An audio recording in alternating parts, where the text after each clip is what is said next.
महात्मा गांधी, जिनका नाम सुनते ही मन में सादगी का दीप जल उठता है। आंखों के सामने उभरती है वो तस्वीर जहां चरखा घूमता है और आत्मनिर्भर भारत का सपना आकार लेता है। उनके आदर्श सिर्फ इतिहास के पन्नों तक सीमित नहीं है, बल्कि आज भी वे हर भारतीय के दिल में प्रेरणा का स्रोत बने हुए हैं। आज भी गांधी जी के कई सपने अधूरे हैं, लेकिन उन सपनों को जीवंत करने वाले भी आज हमारे बीच हैं। सत्य और अहिंसा के आदर्श हो, राष्ट्र आराधना का संकल्प हो, गरीब और वंचित की सेवा में नारायण सेवा देखने का भाव हो, तो बापू की प्रेरणा हम अपने भीतर स्पष्ट रूप से अनुभव कर सकते हैं। मैं पूज्य बापू के चरणों में नमन करता हूं, उन्हें श्रद्धांजलि देता हूं। आइए जानते हैं कि नरेंद्र मोदी कैसे महात्मा गांधी के आदर्शों पर चलते हुए उनके सपने को पूरा कर रहे हैं। वडनगर के गांव की मिट्टी में खेलते हुए नरेंद्र ने बचपन से ही गांधी जी को न सिर्फ पढ़ा, बल्कि उनके विचारों को गहराई से समझा। नरेंद्र भाई के जीवन में गांधी जी का प्रभाव काफी रहा। स्वाश्रयी जीवन का जो मूलभूत मंत्र महात्मा जी ने दिया, वो नरेंद्र भाई स्वयं उसके जीवन में उपयोग करते रहे। गांधी जी के विचारों ने उनके जीवन में सकारात्मक ऊर्जा भरी, जिसे उन्होंने सामाजिक और राजनीतिक जीवन में अपनाया। उनके जीवन पर कई गांधीवादी व्यक्तियों का गहरा प्रभाव भी रहा, जैसे वडनगर के गांधीवादी शिक्षक शंभू भाई रावल के आदर्श, मकू भाई सिंह सोनी के प्रेरणादायक गीत, भावनगर के समाज सेवी ठक्कर बाबा की सीख और डॉक्टर द्वारका दास जोशी की गांधीवादी सोच ने नरेंद्र मोदी के जीवन को गहराई से प्रेरित और प्रभावित किया। नरेंद्र मोदी का महात्मा गांधी के शिष्य आचार्य विनोबा भावे से भी संपर्क रहा। विनोबा भावे ने नरेंद्र मोदी के प्रति गहरी आत्मीयता और स्नेह भावना दिखाई। 60 के दशक में गुजरात में गौ रक्षा आंदोलन की अगुवाई करते हुए उनके गांव के गांधीवादी अनशन पर बैठे। उन्हें देखकर नरेंद्र मोदी के हृदय में देश, धर्म और संस्कृति के प्रति ऐसा प्रेम उमड़ा कि वे स्वयं भी उनके साथ अनशन पर बैठ गए। जब वे अपने युवा अवस्था में आरएसएस प्रचारक के तौर पर जगन्नाथ मंदिर परिसर में रहने लगे थे, तब उन्होंने गांधी जी की प्रेरणा से मंदिर और आसपास के गांव में सफाई अभियान चलाया। नरेंद्र भाई मंदिर परिसर में ही एक रूम है, उसमें रहते थे। जैसे उन दिनों है ना, ग्राम सफाई अभियान का एक समय चला था, तो उसमें जो भी गांव पसंद होता था, उसमें हम लोग को ये सिखलाया जाता था कि गांव की सफाई हमें नहीं करनी है, हमें उनको सिखलाना, हमको उनको काम करने के लिए बाध्य करना है कि वो अपने घर को, अपने गांव को कैसे साफ सफाई रखेंगे। हम तो एक दिन में करके चले आएंगे, फिर बाकी के दिनों में क्या। संघ में शिविरों में नरेंद्र मोदी गांधी जी का प्रिय गीत वैष्णव जन तो तेने कहिए कई बार वर्ग गीत के तौर पर करवाते थे। जब वो गुजरात बीजेपी के महामंत्री बने, तो मुझे बापू को जो पसंद है, वैष्णव जन तो तेने रे कहिए चे पीड़ पराई जाने रे। वैष्णव जन का डेफिनेशन क्या है, वो उस भजन में बहुत अच्छे से वो समझाने की कोशिश। उस पूरे भजन को लेके पूरे गुजरात के कार्यकर्ताओं को समझाने का अगर किसी ने शुरुआती दौरे में उन्होंने एक महामंत्री के रूप में जो प्रयास किया है, अद्भुत है। गांधी जी की विरासत को विश्व स्तर पर स्थापित करने की नरेंद्र मोदी की दूरदृष्टि और समर्पण से जुड़ा एक रोचक किस्सा पूर्व प्रधानमंत्री भारत रत्न अटल बिहारी वाजपेयी के मीडिया सलाहकार अशोक टंडन भी बताते हैं। प्रधानमंत्री अटल जी दक्षिण अफ्रीका की यात्रा पर जाने वाले थे, तो नरेंद्र भाई ने कहा कि अटल जी को एक सुझाव दिया जाए कि वो गुजरात की मिट्टी कलश में लेकर जाएं और वहां पर क्योंकि कार्यक्रम में अटल जी ने उस स्थान पर भी जाना था जहां पर रेलवे के डिब्बे से गांधी जी को सामान के साथ बाहर फेंक दिया गया था। जब नरेंद्र मोदी गुजरात के चुनाव जीते, उसके बाद वे गांधी जी का आशीर्वाद लेने उनके जन्म स्थल कीर्ति मंदिर पोरबंदर पहुंचे। मुख्यमंत्री बनने के बाद उन्होंने गांधी जी के मूल्य और सिद्धांतों को अपने प्रशासनिक कार्यों में उतारा। और गांधी जी से जुड़े ऐतिहासिक स्थलों का पुनर्विकास और सौंदर्यीकरण कर उन्हें सम्मानित किया। नरेंद्र मोदी का कहना है, हम आधुनिकता की ओर बढ़ें, पर हमारी जड़ें हमें हमेशा अपनी परंपराओं से जोड़े रखें। यही उनकी सोच थी जब उन्होंने मेट्रो परियोजना के दौरान साबरमती आश्रम की पवित्रता बनाए रखने की पहल की। मेट्रो मैन पद्मश्री ई श्रीधरन ने स्वयं प्रधानमंत्री की इस दूरदर्शिता की सराहना की। The most important thing is the Sabarmati ashram. Our original proposal was taking the metro line in front of Sabarmati station, and metro line was elevated that time. He said no. This will create a lot of vibration, not vibration, noise, and distraction for the people who come to us. So this will be shifted. You take it anywhere else, but not in front of our Sabarmati station. That was his idea, and we did it. उन्होंने सक्रिय रूप से योजना प्रक्रिया में भाग लिया और यह सुनिश्चित किया कि मेट्रो स्टेशन के निर्माण से आश्रम और उसके आगंतुकों की शांति प्रभावित न हो। भारत के प्रधानमंत्री बनने के बाद नरेंद्र मोदी ने साबरमती आश्रम की विशेषता से पूरी दुनिया का परिचय कराया। साबरमती आश्रम है, महात्मा गांधी ने अपनी सिग्नेचर से 160 एकड़ जमीन खरीदी थी। मोदी जी को कोई कहने के लिए नहीं गए थे, लेकिन उनके दिमाग में था गांधी आश्रम है, उसको डिफेस करके नहीं, रिस्टोर करके महात्मा जी के समय का आश्रम फिर से बनाना चाहिए। आसपास की जमीन ले लेकर वर्ल्ड क्लास जो गांधी का स्थान है, तो ये वर्ल्ड क्लास बनने के लिए जा रहा है।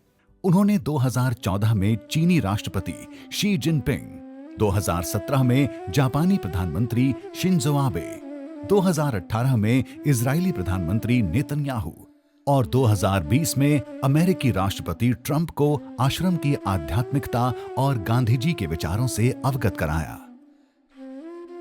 साबरमती आश्रम हमारी सांस्कृतिक धरोहर और स्वतंत्रता संग्राम की आत्मा है। इसी सोच के साथ 12 मार्च 2024 को मोदी जी ने महात्मा गांधी साबरमती आश्रम पुनर्विकास परियोजना का शिलान्यास किया, जिसमें 1200 करोड़ रुपए से इसकी सुविधाओं को सुदृढ़ कर एक विश्व स्तरीय अनुभव तैयार किया जाएगा। इसी कड़ी में कोचरब आश्रम की बात करें तो यही वो जगह थी जहां से गांधी जी ने अपने विचारों की मशाल जलाई। प्रधानमंत्री मोदी ने 2024 में पुनर्निर्मित कोचरब आश्रम का उद्घाटन किया और गांधी आश्रम स्मारक के मास्टर प्लान की शुरुआत की। 1915 में महात्मा गांधी ने सत्याग्रह आश्रम की स्थापना की थी। यह सत्याग्रह आश्रम उपेक्षित दशा में था, तो माननीय प्रधानमंत्री जी को नोटिस पे लाया गया और प्रधानमंत्री जी की दीर्घ दृष्टि की वजह से यह सत्याग्रह आश्रम का जीर्णोद्धार हुआ है। यहाँ पर आपको महात्मा गांधी और कस्तूरबा के वाइब्रेशंस फील होंगे। यह अहमदाबाद की एक पहचान है, सत्याग्रह आश्रम कोचरब। 12 मार्च 1930 महात्मा गांधी ने दांडी मार्च की शुरुआत की, जो ब्रिटिश नमक कानून के खिलाफ पहला बड़ा अहिंसक आंदोलन था, जिसने ब्रिटिश साम्राज्य को हिला दिया और भारतीय स्वतंत्रता संग्राम की नींव रखी। 2003 में गुजरात के मुख्यमंत्री के रूप में नरेंद्र मोदी ने दांडी यात्रा को पुनर्जीवित करने की पहल की। दांडी को एक अंतर्राष्ट्रीय पर्यटन स्थल बनाने की दिशा में महत्वपूर्ण कदम उठाए। 2015 में प्रधानमंत्री के तौर पर नरेंद्र मोदी ने दांडी कुटीर संग्रहालय का उद्घाटन किया और 2019 में दांडी नवसारी में नेशनल सॉल्ट सत्याग्रह मेमोरियल को राष्ट्र को समर्पित किया। मुझे पूछा कि कौन से गांव से हो, तो मैंने कहा ओरिजिनली मैं दांडी का हूँ। मोदी जी ने बोला दांडी में क्या है अभी, और मैंने कहा कि साहब वहाँ कोई सैफी विला है, गांधी जी की प्रतिमा के कारण नमक उन्होंने उठाया था, वो उसके सिवा कुछ है ही नहीं दांडी में। और मोदी जी ने स्पष्ट बात की थी कि ऐसा कुछ होना चाहिए कि पूरे दुनिया के लोग दांडी में आके देखे, और ऐसा दांडी बनवाना चाहता। उस जब प्रधानमंत्री हुए मोदी जी, और 2019 में ये साकार हुआ। भारत की आजादी के 75 साल पूरे होने पर पीएम मोदी ने आजादी का अमृत महोत्सव के तहत साबरमती आश्रम से दांडी तक 241 मील की ऐतिहासिक पदयात्रा को दांडी मार्च की 91वीं वर्षगांठ पर हरी झंडी दी। इस अभूतपूर्व यात्रा में जहां जहां गांधी जी रुके थे, नरेंद्र मोदी ने वहां वहां लोगों के ठहरने और रुकने की व्यवस्था करवाई, ताकि लोग उन गौरव के पलों को और भी करीब से महसूस कर सकें। और अब बात करते हैं महात्मा मंदिर की। जब नरेंद्र मोदी गुजरात के मुख्यमंत्री थे, तो गुजरात के स्थापना दिवस 1 मई 2010 को उन्होंने गांधीनगर में इसका शिलान्यास किया था। इस दौरान एक टाइम कैप्सूल भी महात्मा मंदिर में रखा गया था, जिसमें गुजरात की 1 मई 1960 से अब तक की यात्रा को संजोया गया था। उन्होंने एक दिन ऐसे ही बैठे थे तो कहा कि भाई हमारी राजधानी जो है गुजरात की वो गांधीनगर, लेकिन गांधी के नाम पर यहाँ कुछ है नहीं, तो हम यहाँ क्या कर सकते हैं कि जो गांधी की याद भी दिलावे, जनता के लिए उपयोगी भी हो। तो उसमें से बात निकल के आई कि कोई अच्छा कन्वेंशन सेंटर गांधीनगर में नहीं, कि हाँ बिल्कुल गांधीनगर में एक महात्मा मंदिर महात्मा जी के नाम पे एक अच्छी मल्टी फेसेटेड एक सुविधा खड़ी की जाए। महात्मा मंदिर का निर्माण केवल एक भवन नहीं, बल्कि एक जन आंदोलन बन गया था। इस अद्भुत संरचना के लिए गुजरात के गांव और शहरों के साथ साथ भारत के विभिन्न राज्यों और कई अन्य देशों से मिट्टी और पानी लाकर इसे एक नई पहचान दी गई। 2011 में महात्मा मंदिर के उद्घाटन के बाद यह वाइब्रेंट गुजरात समेत कई बड़े राष्ट्रीय और वैश्विक कार्यक्रम का केंद्र बन गया है। महात्मा मंदिर की नींव में पूरे हिंदुस्तान की नदियों, पूरे हिंदुस्तान के गांव की मिट्टी यहाँ लानी चाहिए। एक भारत श्रेष्ठ भारत जो बात करते हैं हम, तो ये यहाँ से बात शुरू हुई है। एक भारत श्रेष्ठ भारत, पूरे देश की मिट्टी आई, पूरे देश की नदियों का जल आया और उसके ऊपर ये महात्मा मंदिर बना है। समरस ग्राम योजना हो या गरीब कल्याण योजना या हो निर्मल गुजरात अभियान, महात्मा गांधी जी के ग्राम स्वराज और आत्मनिर्भरता के सपने को साकार करने के लिए नरेंद्र मोदी ने गुजरात के मुख्यमंत्री रहते हुए अहम कदम उठाए। प्रधानमंत्री बनने पर उन्होंने स्वच्छ भारत मिशन, आत्मनिर्भर भारत अभियान, सांसद आदर्श ग्राम योजना के जरिए गांधी जी की विचारधारा को नई ऊंचाई दी। गांधी जी स्वच्छता के समर्थक थे। उन्होंने 1916 में बनारस हिंदू विश्वविद्यालय में कहा था, स्वच्छता स्वतंत्रता से भी अधिक महत्वपूर्ण है। इसी सोच को आगे बढ़ाते हुए जब प्रधानमंत्री के तौर पर नरेंद्र मोदी ने देश की बागडोर संभाली, तो 2014 में स्वच्छ भारत मिशन की नींव रखी, जिसने देश को स्वच्छता और सम्मान की दिशा में एक अभूतपूर्व परिवर्तन की राह पर ला खड़ा किया।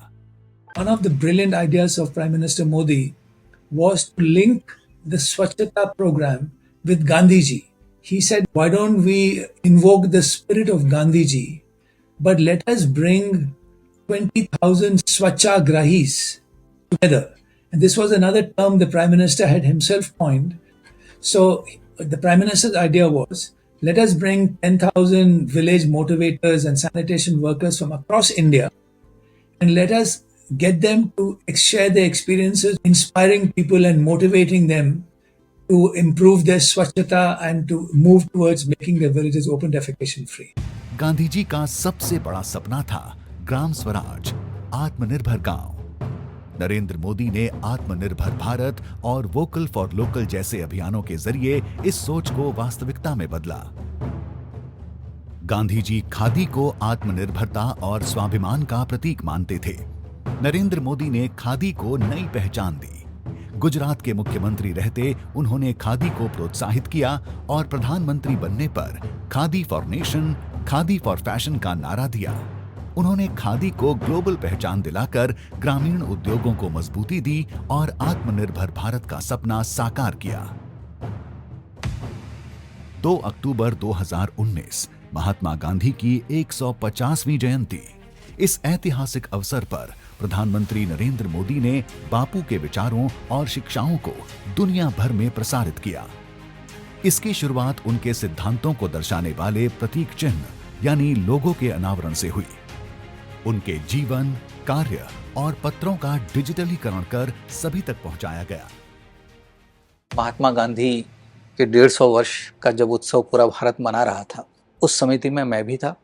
राष्ट्रपति भवन में उसकी 2 बैठकें हुई और मुझे बड़ी उत्सुकता थी कि हम महात्मा गांधी की स्मृति का उत्सव कैसे मनाएंगे। उसके पहले नरेंद्र भाई ने बड़ा स्पष्ट कर दिया कि मैं यहाँ जितने लोग बैठे हैं और जो मेरे अधिकारी हैं जो इसका कार्यान्वयन करेंगे, उन्हें एक बात कह देना चाहता हूँ कि गांधी जी की स्मृति का ये कार्यक्रम सरकारी बिल्कुल ना हो। ये सिर्फ एक सरकारी उपक्रम है इसलिए हमें करना है, ऐसा नहीं है। महात्मा गांधी के जो जीवन मूल्य हैं वो हमें समाज के अंतिम आदमी तक पहुंचाने हैं। चेंज विद इन अभियान के तहत पीएम मोदी ने फिल्म और टीवी जगत को गांधी जी के विचारों का प्रचार करने का आह्वान किया। वैश्विक स्तर पर प्रतिष्ठित इमारतों पर उनकी तस्वीरें प्रदर्शित हुईं और 150 महान व्यक्तियों ने गांधी एंथोलॉजी के लिए लेख लिखे। स्मारक सिक्के और डाक टिकट जारी कर इतिहास को समृद्ध किया गया। 30 सितंबर 2018 को राजकोट में महात्मा गांधी संग्रहालय का उद्घाटन किया गया।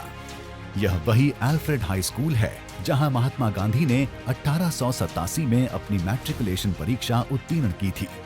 स्वतंत्रता के बाद इसे मोहनदास गांधी हाई स्कूल के नाम से पुनः नामित किया गया।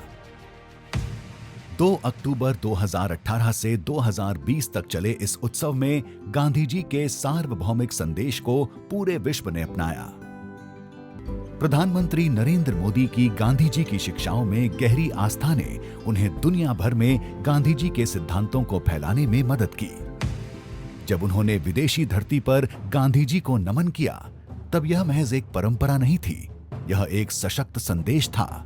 अहिंसा के मार्ग पर चलने का संदेश, स्वराज की शक्ति को पहचानने का संदेश और मानवता की सेवा का संदेश। चाहे वह G20 का प्रभावशाली मंच हो या संयुक्त राष्ट्र महासभा का बड़ा अवसर, प्रधानमंत्री मोदी ने हर बार गांधी जी की विचारधारा को आगे रखा।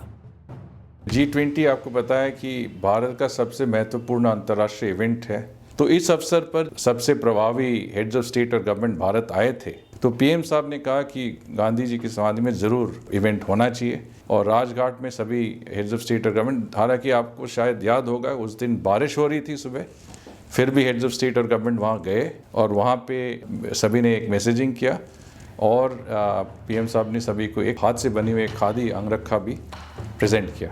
उनकी यह प्रतिबद्धता दुनिया के लिए एक निमंत्रण बन गई, एक ऐसा निमंत्रण जो कहता है, आइए हम मिलकर गांधी जी के मूल्यों पर आधारित एक शांतिपूर्ण और समृद्ध भविष्य की ओर कदम बढ़ाएं। महात्मा गांधी भारत की आजादी की लड़ाई के केंद्र बिंदु थे।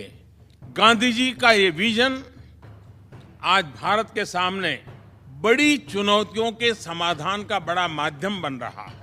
जनता अब इन अभियानों का नेतृत्व खुद कर रही है। गांधी जी के विचार आज भी धड़कते हैं, हर गांव, हर शहर, हर मन में। नरेंद्र मोदी ने गांधी जी की विरासत को सहेजने और उसे जन जन तक पहुंचाने के लिए अनथक प्रयास किए हैं। आज वे उनकी विचारधारा के सशक्त दूत बनकर दुनिया को यह दिखा रहे हैं कि गांधी केवल भारत के नहीं बल्कि पूरी मानवता के हैं।